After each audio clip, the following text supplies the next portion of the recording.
Ahojte, takže príjmam výzvu Roberta Roy. Nachádzam sa v Leninovom parku, ak si zaregistrovali, tak momentálne s okrašľovacím spolkom prebieha jedna veľká aktivita, natrieť si svoju lavičku. Túto výzvu som prijal z dvoch dôvodov. Prvý je, že Ice Bucket Challenge je pre mňa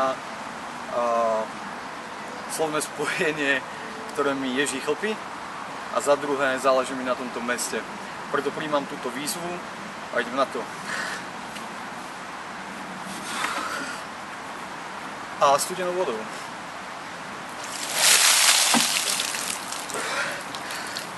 No ty vole. Dobre, výzvu posúvam 3 ľuďom, ktorým záleží na tomto meste, alebo by záležať malo. Prvým je Janka Slaná, druhým je Maťo Klus a tretím je primátor Peter Julo Gugola. Čaute.